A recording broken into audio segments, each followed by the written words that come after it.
Hi class, for this lecture we are going to go over three things: perception, attention, and consciousness.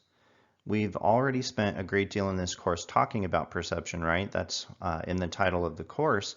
And we've been talking about this process in the mind where sensory information gets processed on a very basic level into information that the brain can use to make judgments about the environment. However, what we haven't talked about in depth are the concepts of attention and consciousness. Mostly the idea of attention is discussed in other courses like learning theory for undergraduates. And for graduate students, there can, of course, be advanced courses in things like cognitive psychology, which is where I studied attention on a more theoretical level. Sounds kind of boring, and I'm not going to lie, it sometimes was, but it was also interesting in other ways because it also helps us to understand how attention comes up in other practical discussions, like when giving psychological tests to patients where we're measuring their attention span. Also in cases where we're studying neuropsychology, where people's attention span has been damaged in some way. Also, I think consciousness is the hardest thing to discuss because there are so many different theories and definitions as to just what consciousness is. So what we're going to focus on in this lecture is just a very sort of elementary understanding of it and the relationship between perception, attention, and consciousness. Although some of these topics are a little bit beyond this course, they are important concepts for psychology majors to understand. It helps to build bridges between these different concepts as early as possible because, trust me, you will need to understand these conceptual relationships to get a broader and better, deeper understanding of psychology in general. So let's do a little exercise here. The question I'm going to pose to you right now is, are you conscious right now? Most people are naturally going to say, yes, of course I am. But my question for you at this point is a little bit more in depth. How do you know that you're conscious? How exactly do you know this? What makes you think that you are conscious? At this point, take a pause in the video and humor me by writing down a couple of thoughts and trying to answer these two questions before moving on. When I try to answer these questions, I might say something like this. Well, I know that I'm being asked a question and what that question is. I know where I am at my home office and that it is early in the morning. I can see my dog sleeping on his rug by my desk, and I can feel my fingers hitting the keys on my laptop. I can taste my energy drink while I'm working. I'm able to shift my attention to these things more or less at will whenever I need to. So, what do I learn from these answers? First, when we talk about our conscious experiences, we almost always start out by defining our personal or our perceptual experiences because they are such basic elemental things and are easy to describe. And second, we have to be able to at least pay attention to these things for a brief moment at least in order to describe them. But attention is not always required to have consciousness. For example, if someone is really good at meditating, they can empty their mind and not be really focused on anything much at all, or maybe even not anything at all, and still be conscious. But ordinarily that is really tough to do. I sort of answered this question already to some degree, but let's ask it anyway. Can perception be defined or measured without attention or consciousness? What is perception? Well, this takes us back to the question on a very basic level. Perception is the recognition and interpretation of sensory information. And I'll give you a couple really simple examples here. First, let's consider what happens when you encounter a red light while you're driving. For many people who have been driving a while, they see the red light and stop the car, or at least begin stopping the car without really thinking very much about it or paying more than very limited cursory attention to it. And they might not even have a memory of doing it. But what actually happened behind the scenes is that your brain interpreted the light, and knew what the proper color was and what the decisional process should be, and engaged in an action that followed. Second, which I think is equally as interesting, I might be drinking a soda or energy drink while working, and my tendency to take sips of my drink while working is so secondary and automatic that I am not really paying attention to what I'm doing or how much I drink, or maybe even how much is left. And then at some point I pick up the can and realize there's none left. I think this is probably something that happens to a lot of people, but when we start to break it down, there are some complex processes happening, like being able to recognize the can, to see that can in your personal space, be able to reach it, pick it up, bring it to your face, take a drink. But in spite of all these fairly complex perceptual processes, doing this stuff almost entirely in the background while your focus is somewhere else, you may fail to recognize that you already finished your drink. So the take-home message here is that perception can be measured in behavior without much attention, focus, or awareness, and sometimes none of these things at all. So a follow-up question here is, where the person is doing these things is actually completely conscious? Well, that depends on who you ask. I think this graphic is pretty useful if you are a visual learner. I'm very much a visual learner, and seeing something like this helps add another layer to the understanding that perception, attention, and consciousness might be described as overlapping, simultaneous processes.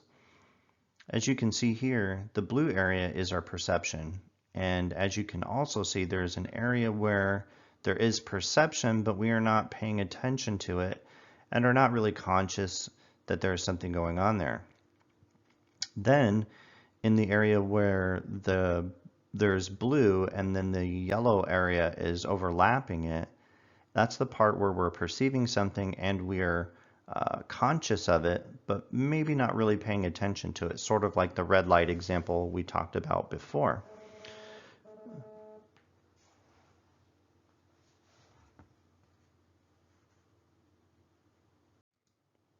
We're aware of something, but our mind is making decisions and taking actions without us really having to divert our attention to it very much, if at all.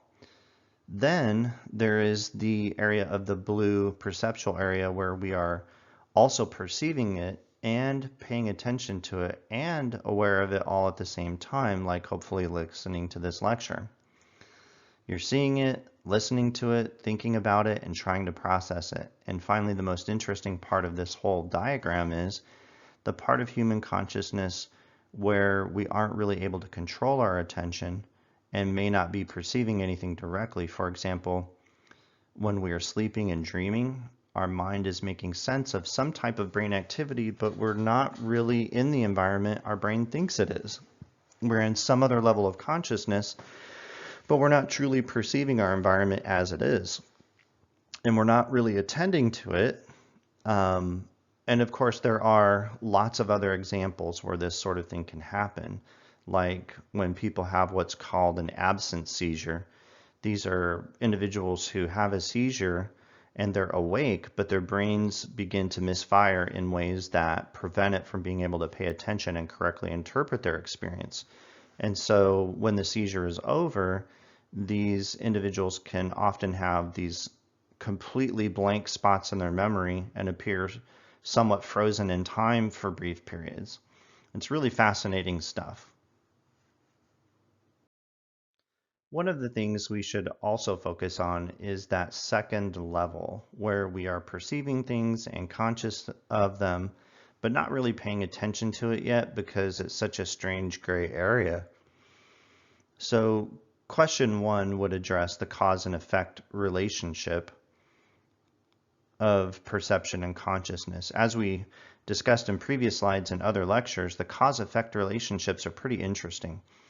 Here, I think most of the time we would need to be perceiving something first, and then our conscious mind would need to react to that perceptual information in order to be able to make decisions and react, oftentimes outside of whether we're actually paying attention to it or not. But the parallel here is that we can, of course, be conscious or have at least semi-conscious experiences without perceptual information. Again, think of that dream state we were just talking about a few moments ago. We're experiencing something in a semi-conscious state, but the perceptual information is probably not really happening. If this doesn't absolutely twist your mind, then go back and read the chapters in these slides again, because this is really interesting philosophical stuff. From a theoretical perspective, we can break this stuff down even further. So one theory we can use suggests that we have the ability to engage in some integration of information in order to be to be conscious of it. The mind has adapted to become pretty efficient at being able to take the pieces of information and make sense out of it. So the question then becomes, well, how much information and how much integration is needed for consciousness? Of course, this theory is not really testable from an experimental or empirical standpoint, and this is, of course, why theorists can still argue about it to no end. There's just no way to really prove it one way or another. So to contrast the first theory, a second theory could be that this relationship between consciousness and information integration is actually backwards. The suggestion here is that we have to be conscious first in order to successfully integrate certain types of information. But like the red light example, not all information is particularly complex. And there are also different levels of information processing. Like, for example, I would doubt that many people could realistically arrive at correct answers to really difficult math problems in the background processes of the mind. They really do need both attention and consciousness to solve these really complex problems. So at the end of the day here, both of these theories could essentially be correct depending on what the situational demand is. In the supplemental materials this week, this article is provided for you guys to take a look at, but I'm going to go ahead and give you some highlights from that article to help you understand that material. First, the authors are saying that when things are spatially far apart or temporally far apart, which refers to time, then consciousness is more activated because there's a lot more mental work involved. If you think about it, when things are far apart in space or in time, it takes more mental energy to think about it. So of course, this should be pretty logical. Second, semantic integration. This means when the mind is processing and correlating information from a variety of diverse sources. Again, when things are of low complexity, the mind has a much easier time integrating that information. But like we already said, when it gets more complex, we start having to become more conscious of it, because if we don't, then we fail to understand it. So to make things more complex for this discussion, that determines what is complex and what is more complex and less complex probably varies from person to person. Some people are obviously going to have an easier time with more complex information, especially if it plays to whatever their strengths are. Third, when we think about how complex information can be when we're experiencing something across multiple senses, it logically follows that we would need to be more conscious of it in order to understand that information. Again, it depends on a lot of factors, such as whether the stimulus is new, and if so, whether we're going to have to utilize more energy to understand it. Also, if the stimuli is attacking all or most of our senses at once, then it can be difficult not to be conscious of it. So think about this for a second. Think about what it would be like to be pepper sprayed.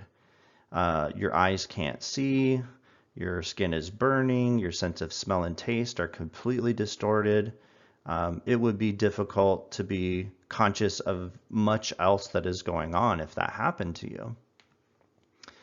So fourth, finally, When we are exposed to new information, we're less conscious or perhaps not really conscious at all of it, and a process gets to be more automatic and overlearned. We may not need that level of consciousness for it anymore. So if you notice, there are probably lots of things you've done so many times that you almost start doing it without thinking about it. And then you have to go back and realize that you did it and that it was so automatic for you that you failed to recall it. Again, this comes back to your mind allowing you to do things without being fully aware of it or conscious of it. So people might develop habits of like, oh my gosh, did I shut off the oven, or did I lock the door or close my garage door? And then they have to go back and double check if they actually did those things, because those processes are so automatic and overlearned that they're not really conscious of what they're doing anymore.